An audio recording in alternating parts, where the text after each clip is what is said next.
ভারতীয় tourist visa প্রত্যাশী সকল ভাই এবং বন্ধুদের জানাই ভারতীয় ভিসা রিলেটেড আরও একটি গুরুত্বপূর্ণ ভিডিওতে স্বাগতম। মূলত আজকের ভিডিওটি আপনারা বহুল প্রতীক্ষিত এবং বহুল কাঙ্ক্ষিত যে ট্যুরিস্ট ভিসাটি রয়েছে সেই ট্যুরিস্ট ভিসাটি নিয়ে। আগামী 10শে নভেম্বর চালু হতে যাচ্ছে বহুল কাঙ্ক্ষিত সেই ভারতীয় ট্যুরিস্ট ভিসা। আপনারা দেখতে পাচ্ছেন যে আমরা এই মুহূর্তে ভারতীয় ভিসা ওয়েবসাইটের যেই ওয়েবসাইটটি রয়েছে সেখানে এসেছি এবং সেখানে আপনাদের সরাসরি দেখাচ্ছি। এখানে আপনারা এই মুহূর্তে দেখতে পাচ্ছেন যে ভিসা আবেদনপত্র জমা দেওয়ার পূর্ব শর্তসমূহ। তো এই ট্যুরিস্ট ভিসা জমা দেওয়ার যে পূর্ব শর্তসমূহ ভারতীয় হাই কমিশনার বা ভারত সরকার থেকে জানানো হয়েছে, তো সেই বিষয় নিয়ে আজকের এই ভিডিওটি সম্পূর্ণ থাকবে আপনাদের জন্য।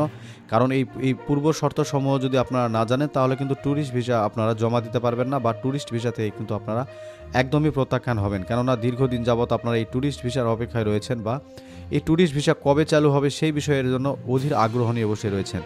তো আজকের ভিডিওটি মূলত আপনাদের জন্য, আর আপনারা অবশ্যই আমাদের এই ভিডিওটি যখন দেখবেন তখন অবশ্যই আমাদের চ্যানেলটিকে সাবস্ক্রাইব করে রাখবেন। কেননা আমরা ভারতীয় visa related tips and tricks সহ ভারতীয় ভিসার সর্বশেষ আপডেট কিন্তু আমরা সর্বপ্রথম আমাদের চ্যানেলের মাধ্যমে কিন্তু আপনাদের কাছে দিয়ে থাকি। সেই জন্য অবশ্যই আমাদের চ্যানেলটিকে সাবস্ক্রাইব করতে একদমই ভুলবেন না এবং আমাদের ভিডিওতে একটা লাইক দিয়ে আমাদের সঙ্গে থাকবেন। তো চলুন কথা না বাড়িয়ে আজকের মূল ভিডিওতে আমরা চলে যাব।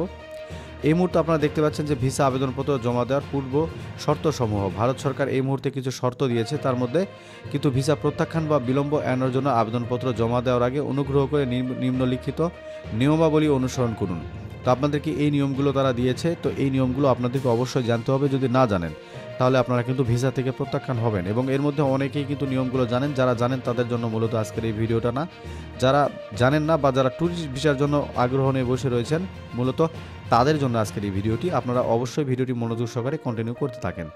তো প্রথমত অবস্থায় আপনাদের রয়েছে সেটি হচ্ছে পাসপোর্টের বৈধতা অবশ্যই 6 মাসের বেশি হতে হবে। আসলে পাসপোর্টের বৈধতা এখানে 6 মাস বলছে ভারত সরকার, কিন্তু আপনারা অবশ্যই 8 মাসের বেশি রাখবেন। কেননা আপনারা পাসপোর্ট বইটি জমা দেওয়ার পরে আপনাদের সময় কিন্তু 6 মাসের বেশি সময় ধরে লাগতে পারে। কেননা আপনারা যে জমা দিবেন, এই জমা দেওয়ার পরে কিন্তু আপনাদের ভিসাটি হতে আরও 2 মাস লেগে যেতে পারে বা 1 মাস লেগে যেতে পারে। তো যার কারণে কিন্তু আপনাদের পাসপোর্টে এসে আর মেয়াদ না থাকলে কিন্তু আপনারা ভিসাটি পাবেন না।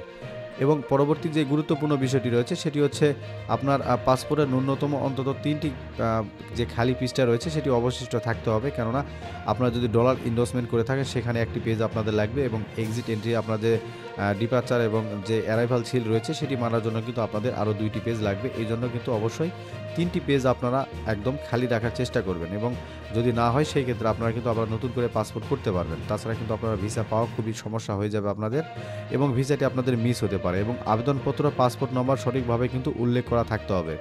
তো আপনারা এই মুহূর্তে জেনে থাকবেন যে যারা ভিসার জন্য অ্যাপ্লাই করে বা ভিসার জন্য যারা অ্যাপ্লাই করে দেয় বিভিন্ন কম্পিউটারের দোকান বা ভিসা প্রসেসর যারা রয়েছে তারা কিন্তু আবেদনপত্রটি পাসপোর্ট নাম্বার অনেক সময় ভুল করে। তো আপনারা আপনাদের নিজস্ব গুরুত্ব সহকারে আপনারা দেখে নেবেন যে আবেদনপত্রে আপনাদের পাসপোর্ট নাম্বার সঠিক আছে কিনা। তো পরবর্তীতে মেয়াদ শেষ হওয়ার তারিখ এবং পাসপোর্ট ইস্যুর তারিখ সঠিকভাবে উল্লেখ করতে হবে। আপনার পাসপোর্টের মেয়াদ শেষ কবে হবে এবং পাসপোর্টের ইস্যু কবে হয়েছে এবং আপনার পাসপোর্টটি কোথা থেকে ইস্যু করা হয়েছে সেই বিষয়টি যেন উল্লেখ ঠিকমতো থাকে, এবং আপনারা যেন এই বিষয়টি একদমই ভুলবেন না। এবং পরবর্তীতে রয়েছে আবেদনপত্রের নাম সঠিকভাবে উল্লেখ থাকতে হবে। আপনার নাম কিন্তু কোনোভাবেই ভোলা যাবে না, যেটা বা ভুল করা যাবে না, সেটা ABC বা বিভিন্ন অক্ষর যেটি হোক, কোনো অক্ষর কিন্তু আপনাদেরকে ভোলা যাবে না। এবং পরবর্তীতে রয়েছে আবেদনপত্র অবশ্যই স্ক্যান করা ছবি থাকতে হবে, সেটি অবশ্যই আপনারা ল্যাব প্রিন্ট করে নেবেন। এই ল্যাব প্রিন্টের ছবি কিন্তু খুবই কম ভিসা রিজেক্ট হয়, কারণ ল্যাব প্রিন্টের ছবি কিন্তু ভারতীয় হাই কমিশনার বা ভারত সরকার আপনার ছবিটি স্পষ্টভাবে বোঝার কারণে আপনার ছবি দেখেও কিন্তু অনেক সময় তারা অনেক কিছু ভুলও কিন্তু তারা সংশোধন বা তারা গুরুত্ব না দিয়ে কিন্তু আপনাদেরকে ভিসা দেয়। এরকমটা হয়েছে বা অনেকে পেয়েছে।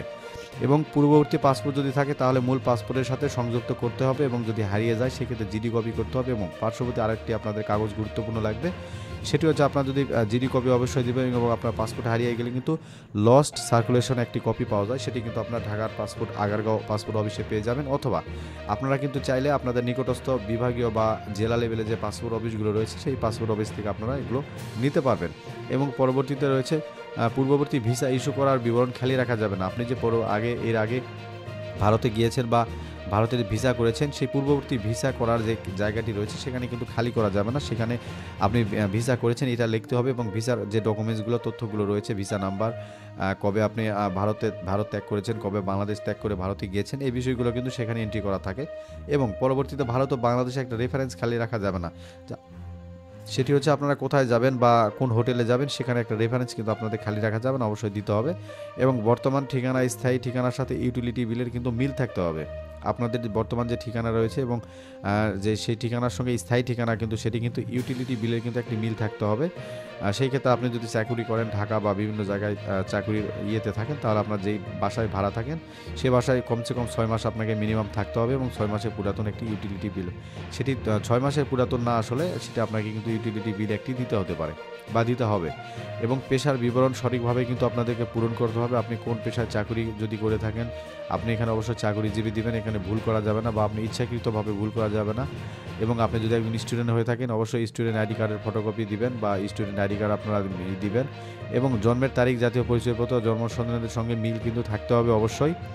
এটি কিন্তু অনেকের বর্তমানে কিন্তু আগের যে পাসপোর্টগুলো রয়েছে মেশিন রেডিবল পাসপোর্ট বা হাতে লেখা পাসপোর্টের সঙ্গে কিন্তু বর্তমানে পাসপোর্টের অনেকের মিল নেই, অনেকের জন্ম নিবন্ধনের সাথে মিল নেই। তারা অবশ্যই মিল করে তারপরে ভারতীয় ভিসার জন্য অ্যাপ্লাই করবেন। এবং অনলাইনে অর্থ প্রদানের রসিদে নির্দেশিত যে তারিখ এবং সময় আবেদনপত্র জমা দিতে হবে, এটি তো আপনারা অনেকে জানেন যে যেই তারিখটা বা যে দিনটা পড়বে, যে সময়টা পড়বে সেই সময়ের মধ্যে কিন্তু আপনাদেরকে ভারতীয় ভিসার জন্য অ্যাম্বাসিতে কিন্তু আপনাদেরকে জমা দিতে হবে। আর এই পরবর্তীতে যেগুলো রয়েছে ঢাকা, ময়মনসিংহ বিভাগের বিভিন্ন বিভাগের আপনারা কোথায় জমা দিবেন সেটি কিন্তু অবশ্যই আপনারা যে ভিসা ফি রয়েছে সেই ভিসা ফি দেওয়ার সময় অবশ্যই আপনারা নির্দিষ্ট স্থানটি কিন্তু করে দিবেন। তাছাড়া আপনারা ধরুন আপনি রাজশাহী হচ্ছেন আর আপনি পরবর্তীতে আপনি রাজশাহীর জন্য অ্যাপ্লাই করেছেন, রাজশাহীর জন্য পেমেন্ট করেছেন, কিন্তু আপনি যদি বগুড়াতে বা রংপুরে জমা দেন সেই ক্ষেত্রে কিন্তু আপনার ভিসাটি জমা হবে না। তো সেই ক্ষেত্রে আপনি অবশ্যই এটি ভালোভাবে বুঝে শুনে আপনি নিজে বলে অবশ্যই ভিসাটির জন্য আপনারা ভিসা ফি প্রদান করবেন। তো এই যে একটি গুরুত্বপূর্ণ ভিডিও, অবশ্যই ভিডিওটি বেশি বেশি শেয়ার করে অন্যজনকে দেখার সুযোগ করে দিবেন। দেখা হচ্ছে পরবর্তী একটি গুরুত্বপূর্ণ ভিডিওতে। ততক্ষণ পর্যন্ত সকালে ভালো থাকবেন। ধন্যবাদ।